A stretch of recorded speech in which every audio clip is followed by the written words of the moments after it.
Antigamente, lá para a década de 20, 30, se acontecesse alguma coisa em São Paulo, quem estava em Campinas não sabia. Né? Hoje em dia, se acontece alguma coisa em Hong Kong, a gente sabe em 10 segundos depois. Né?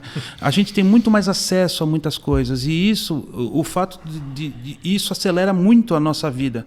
Isso acontece comigo, acontece contigo. A gente está trabalhando no celular até 10 horas da noite. Verdade. Né? Então a gente tem muito acesso e a gente tem muita cobrança por conta disso também. Então eu acho que o ser humano não estava adaptado para essa mudança tecnológica que aconteceu. Tá. Né? Isso vale para criança, vale para adolescente, que tem muito acesso a muita coisa, e vê muita desgraça na televisão e é cobrado pelo pai na hora que está na escola. São coisas novas e que a gente ainda não se adaptou. E isso gera muita ansiedade na população, e a ansiedade e a depressão elas caminham juntas. Sim. Né? Então a gente chama que isso é o mal moderno ou o mal do século. Né? E assim, eu trato muita ansiedade com o óleo de canabidiol, muita. Assim, é cerca de 40, não mais, por volta de uns 60% dos meus pacientes cuidam exclusivamente de ansiedade e depressão. E funciona. Tá, funciona.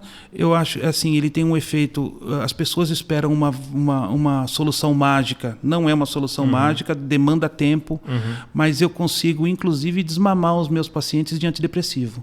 Tá. Alguns pacientes meus já não tomam mais antidepressivo e eu estou tentando diminuir também a dose do canabidiol. Eu quero devolver ele para a vida. E aí a gente vai devagarinho, desmamando dos antidepressivos. Quando ele fica só com o óleo, ele também vai desmamando, até uma hora que ele percebe o corpo dele já assumiu todo o controle novamente. Tá. E como que é a necessidade? Eu estou em tratamento, eu posso dizer, né? Então, por exemplo, um ansiolítico... Às vezes eu me sinto, no começo, principalmente no tratamento, eu me sentia muito dependente dele. Muito. Então, até com medo de me viciar, assim. Sim. Né? É uma loucura isso. Sim. Tem alguma diferença de menos impacto a partir do óleo ou é mais ou menos igual? Então, a primeira coisa é que assim, o óleo não vicia. Ponto. Tá? Ninguém é viciado em óleo de canabidiol. As pessoas sempre associam com droga e acham que vai ficar viciado. As pessoas não se viciam em óleo de canabidiol. Tá? O que eu faço? Eu primeiro estabilizo o paciente. Tá? Então, a primeira coisa é que, assim, mesmo fazendo uso de ansiolítico, quando ele me procura é porque o ansiolítico geralmente não está funcionando muito bem. Tá. E a partir desse momento, eu começo a fazer o óleo, eu deixo ele mais ou menos estável. Quando ele está estável, eu começo a desmamar do antidepressivo normal. Tá?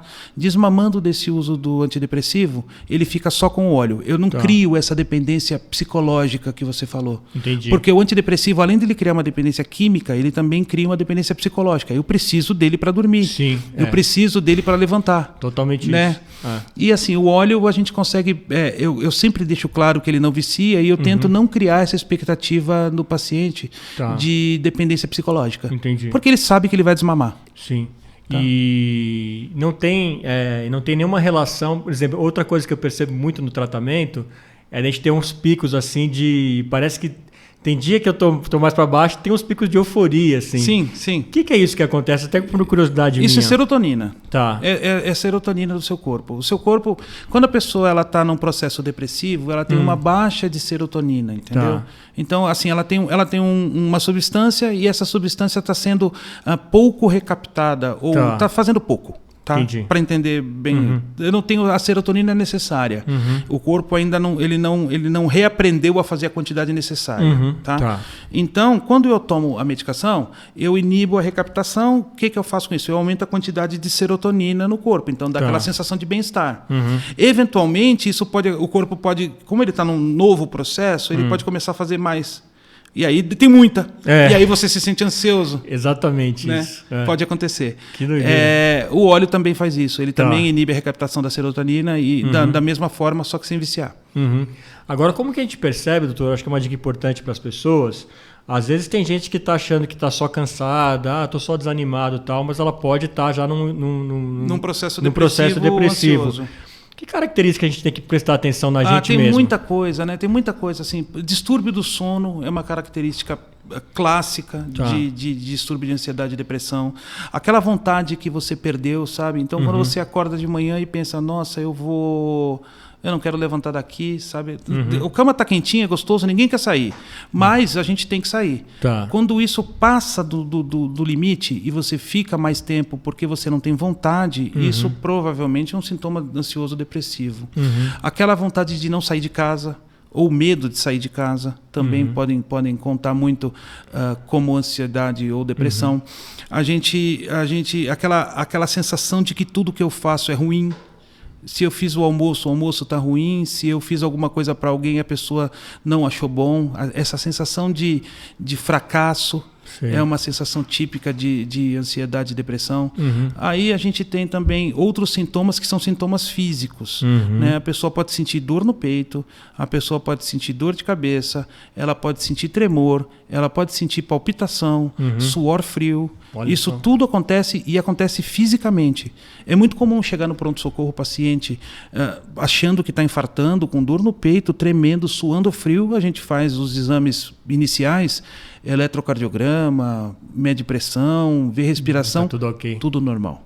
Olha. Tudo absolutamente normal. É tudo desencadeado pelo cérebro. E isso é uma coisa que eu gosto muito de frisar. Isso não é frescura.